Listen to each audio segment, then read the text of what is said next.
we're going to comment on chapter 6, but I'm not requiring you to do the 2-page paper on this one.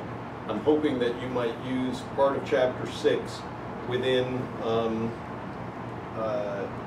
within your project.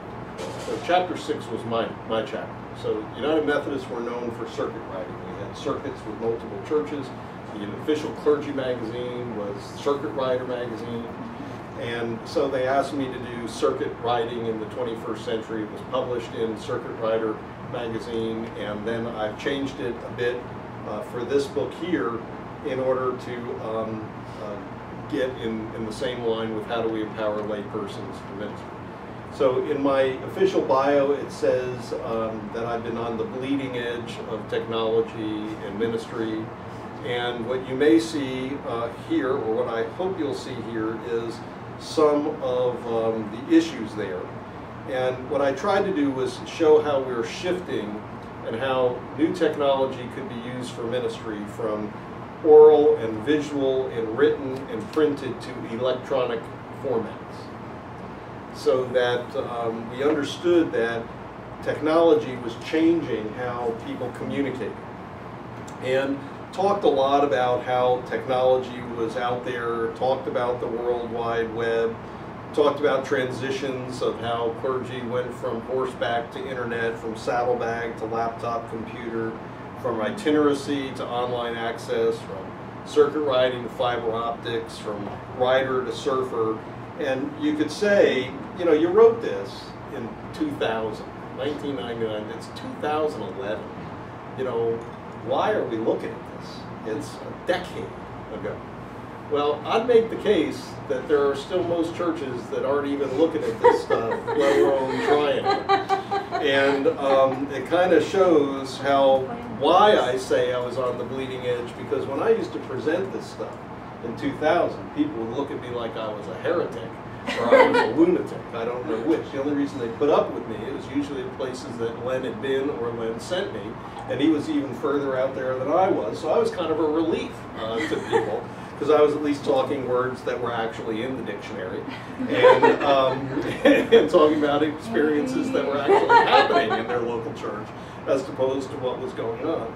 So I'm just going to give you a quick snapshot here, and see if you can self-check off the church that you're worshiping in or participating in, to see if any of these things are happening, to determine whether this book is, if this chapter in the book is relevant in terms of new notions of church or models. So when you go into your church in the narthex, are the weekly activities or announcements playing on a video screen or TV? Are there local browsers available with information, or little kiosks that have a computer screen with a touch screen so you can find out about the ministry of the church or where things are meeting?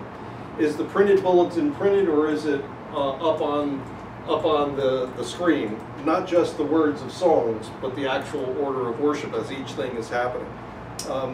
What's the worship like? Is it contemporary, or using CD music, live music, new sound systems, or setting the stage? And what's the preaching like? Is it my father's model of a 3-point sermon? Is it a model using technology, in other words, PowerPoint to make your points? Is it a message that's tied to social issues of the day and showing how it connects? Is it using social media? Is it, is anybody really trying to accept text messages while they're preaching and then incorporating it into the sermon while they're preaching? I've done it. And are you using the media of the day? Are you looking at what people are looking at? I mean, I've quoted South Park in messages in Bacon now. People need to know that what God is present in everything, and is that what's happening there? In terms of Christian education, is there congregation-specific curriculum? I believe there needs to be contextualization of the biblical story for each congregation. Or computer-assisted learning. How much of what you're doing, you can now get Moodle hosted for like $25 a month. You can have your own Moodle classroom. If you're a teacher, and they're now even allowing some church teachers, you can get a Moodle classroom for free. Are you doing Bible study? Are you doing chat rooms? Here's the real question. My favorite commercial when I was running around talking about circuit riding in the 21st century was a picture of a guy in a hotel room.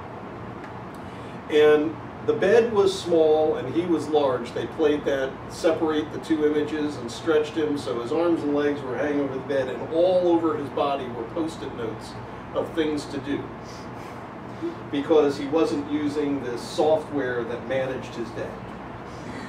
And the question that I had is, at the end of this exhausting day, when he realizes he's not been able to do everything, and he's discouraged and unhappy and alone, where does he turn to? Can he go in to your church website and leave a prayer request, or read a devotion, or connect with people in the congregation?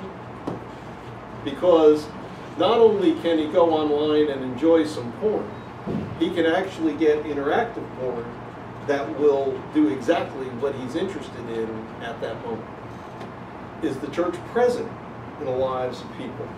Or is the church existing for people to become present in it?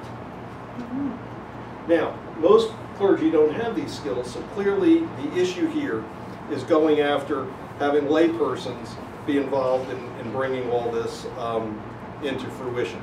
So my job in these conferences was to talk about that whole cutting edge, bleeding edge thing. So one of the churches I really liked to go to is up in Kansas City, Church of the Resurrection. Their Sunday nights, their Sunday morning service is fairly traditional. Their Sunday night service is a fairly contemporary deal. And I love it because the praise team singing rock and roll music. Where was this music when I was that age, you know? To be singing some of the songs and to some of the replacing words with, and just to have that rock and roll music of the 70s, which was, you know, when I was in high school. That was a long time ago. Were any of you not born then? Don't make me feel that way. The whole issue becomes one of, who do you think's in the praise team? Most churches, contemporary praise band, who's in it? Young adults, right? Yeah. Wow. They're all gray hairs. They're my age. That's the praise band. They're my age. It's a riot. It's a riot. They're up there rock and roll. You should see the women doing the little, you know, dancing thing when they're singing. The whole thing is really cool. When it comes to announcements, what do you think happens at that church? Announcements usually go like this. The Women's Society will meet in Margaret's house on Tuesday at 3 o'clock. Oh, pardon me? Oh, 2 o'clock. I'm sorry, I had that wrong. They'll be meeting at Margaret's house on 2 o'clock. You ever sat through those kind of announcements in church? Okay, so women are having a retreat this weekend, and they have a guest speaker. Well, let's see what's going to happen.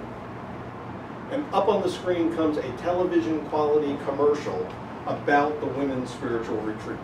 Now, many of you will notice the youth group are out in the Narthex, which is this huge 3-story space that looks like an airport terminal, with individual little kiosks with the pull-down things, with each ministry group telling about their story, and they have an information desk that looks just like the information desk in an airport. You might have noticed that the youth group is out in the parking lot selling donuts today. They'll be going on their mission trip. It really sounds like an exciting trip. Let's watch. Television quality commercial of their Mexico mission trip. So, you know, there are ways to use this in highly effective ways. My whole point was that there are persons in the church that already have these skills that don't understand that the ability to use the computer, the ability to use the video projector, the ability to use all this technology stuff is their spiritual gift.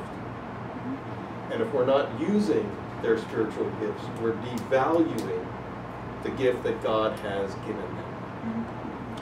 Right.